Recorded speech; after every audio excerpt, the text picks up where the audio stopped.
Hey everybody, KC here. I'm back. I have a little issue with my KLX300.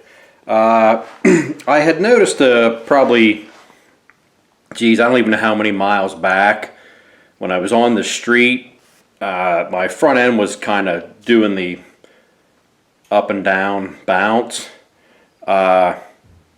So I had taken my wheel and tire off. I thought maybe the balancing was out. I rebalanced it, same thing. Changed the tire, still had the bouncing issue. Changed the tube, still had the bouncing issue. Then I finally realized that the possible cause, which we're going to find out and see here, is my rotor. When I jack the wheel up, and of course I have everything tightened up to spec and the way you're supposed to loosen, tighten everything, but my wheel, there is one spot that is out of spec on the rotor. When you spin the wheel, it'll grab and stop. There's a section probably 4 inches long that is basically bent or out of tolerance. So the only thing I can figure is that grabbing going down the road is what's giving me the sensation of the front end going up and down. So this was on back order, but it just came today. That's a brand new $200 front rotor from Kawasaki. So let's check this out and see what it looks like.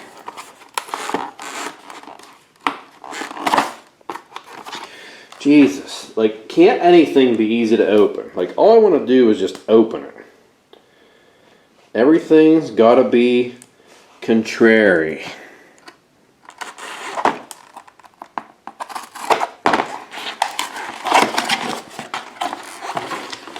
Let's see what we got here. There it is, a brand new rotor. Now, as far as this rotor getting bent, this bike has only been laid over one time. It was on this side of the rotor, but I have no idea how it would have bent that. But it had to get bent somehow. I mean, or it warped on its own from heat, but I had never had that happen on a bike. So I'm guessing at some point in time, that time that I laid it down, something must have hit this, even though that it seemed like it was on soft dirt and no rocks, that put a bend in it.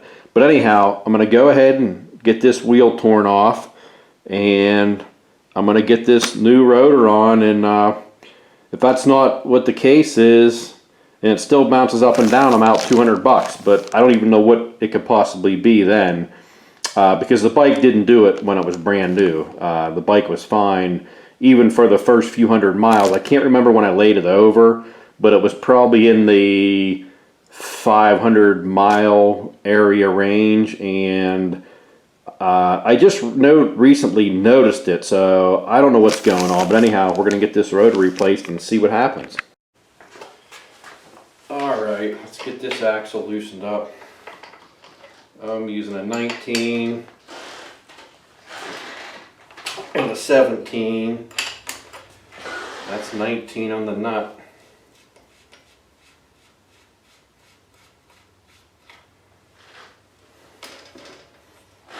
$10mm on the clamps.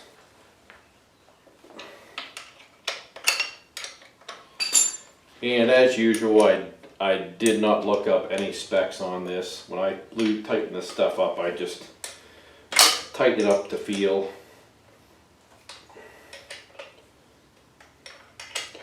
Whatever feels sexy, that's right about where I stop.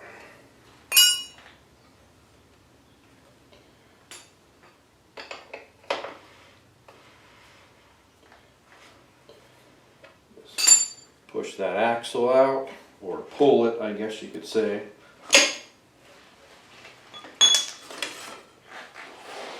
Spacer fell out. Now, as far as this rotor, that is a hex. I had it here. I went and got it special. How do I lose? I basically just lost a whole ratchet. I just carried a whole ratchet with a socket on it over here, and I literally cannot find it. And I just brought it over into the shop here literally 30 seconds ago. If somebody sees it, let me know, because I literally have no idea what I did with it. I just put it on. The only thing I can figure is I left it over in the other shop. For some unknown reason, I did not carry it over. I'll be back. Look what I did. I found the little sneaky bitch.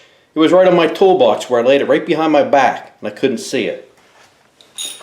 Okay, now these just go into the hub and tighten into the hub. So we'll find out if they're a little bitch or what's going on here. Boy, these are not very deep. This is a 6mm hex, Allen, if you want to call it. And it does not fit perfect, so I'm hoping I don't strip the guts out of these. That one's broken loose. Broken loose. Got that one. Okay, so there's 4 of them. They are all loose now. Let's get them out.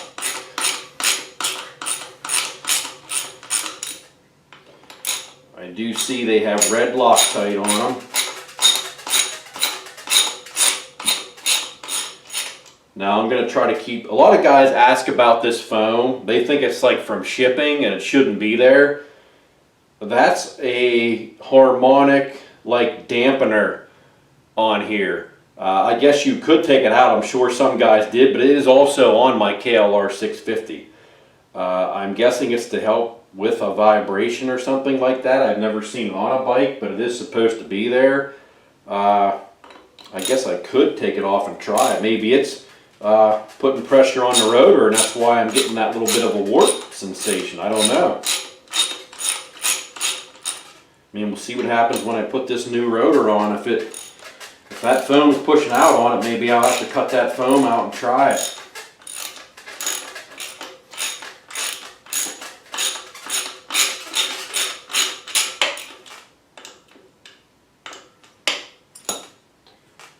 Every time I think something's finger tight, I go to use my fingers, and the son of a bitch, I still need the ratchet.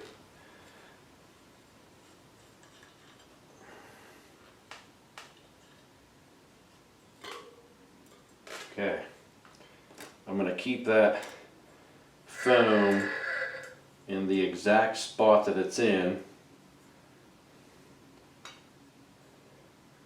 I'm going to grab this new rotor. This thing was packaged up. This came from Rocky Mountain ATVMC. It was packaged up very well, so there should not be any bends to it. Okay. Everything is the same on it, so I'm going to basically orient it the same way it was on there. Now, these bolts have a little shoulder on them, so they line it up. They're not like a countersunk, they have a shoulder, so they line, once they start getting tightened up, they automatically line the rotor up. The disc, not rotor. I guess it could be considered a rotor.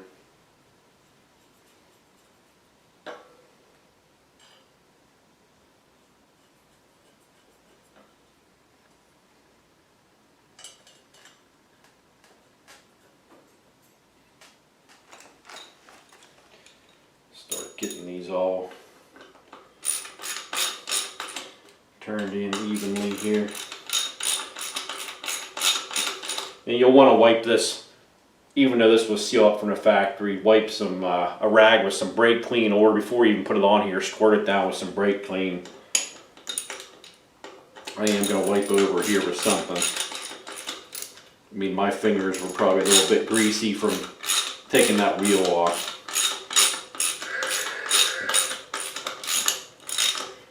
Somebody texting me.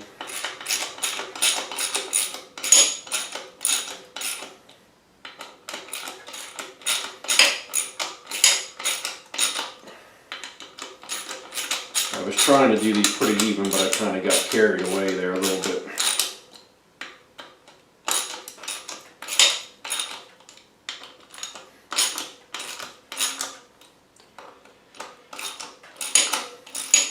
I think these basically, that shoulder just kind of bottoms out actually.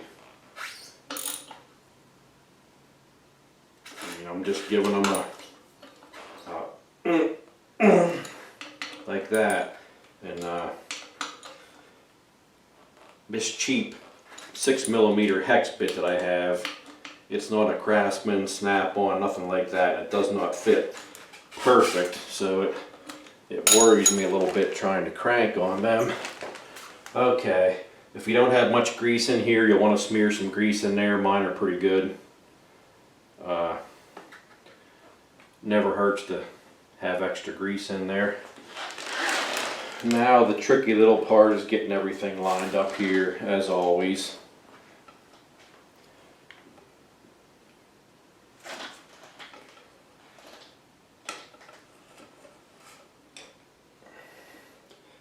Got the little speedometer, dicky-doo. Then you got to get your rotor in the shoes. Got to make sure your spacer stays in. Got to pick up your axle.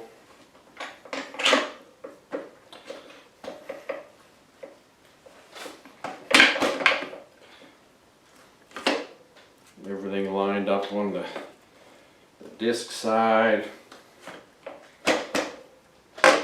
There we go.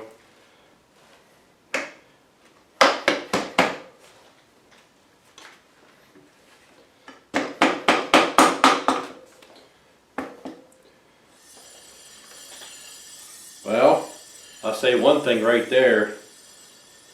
That wheel did not spin as smooth. I don't have everything tightened up yet, but that wheel is spinning smooth with no drag in one particular spot. So, I mean, I'll have to lay this on something perfectly flat and see if there is a warp to it, but the tire is definitely spinning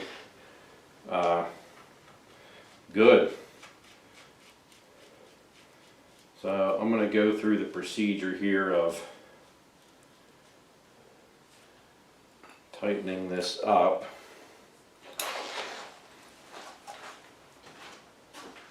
Of course. Look at that. You see all those wrenches? You didn't see that. I couldn't find this wrench. That freaking thing was under the rag that I wiped my hands with.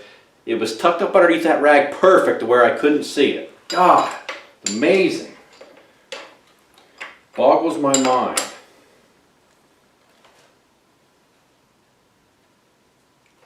Okay, now I'm going to take this off the stand and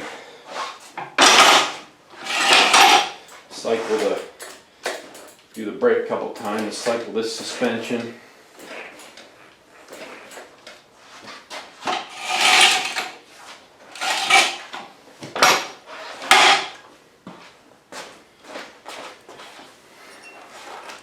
And back up and do a snuggety snug.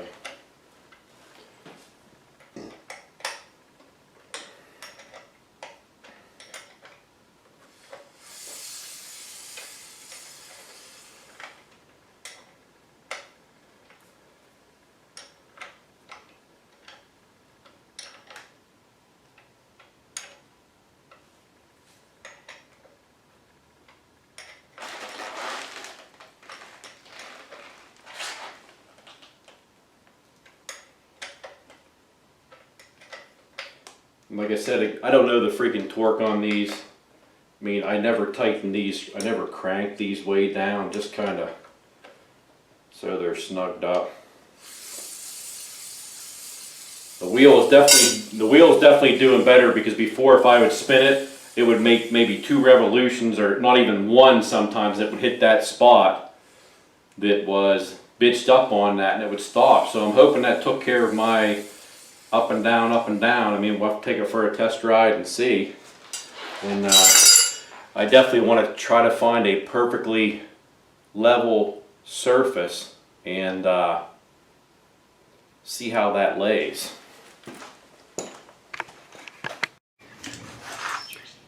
Alright, I took the 300 out for a little spin. Definitely much better. There's still a very slight little up and down, which I'm going to attribute that either to the Trackmaster tire or the heavy duty tube that's inside there. But it's much better. I'd say 80% of the little up and down. So that brake caliper grabbing on that disc must have been kind of just giving me that feeling that the bike was pulsating. So we're in good shape now, and like I said, a lot of times with the Trackmaster tire or an ultra heavy duty tube, you definitely get a little bit of that where the tube may have a spot where there's slightly, I guess you could say, a bubble in one section of it when you blow it up, or the tire section of the tire has a little bit of a high spot on it. And but now it's very, very slight. You probably wouldn't even notice it if you weren't thinking about it or you didn't own the bike. But I'm definitely, even though it sucked to spend $200 on a rotor, I'm definitely pleased that I got rid of most of that pulsating feel from that rotor. Like I said, it almost had to bend when I laid it over that time, but I did not think I hit the rotor on anything. But it's replaced now. We're good to go. Like, subscribe, get on the Cowie, and get outside.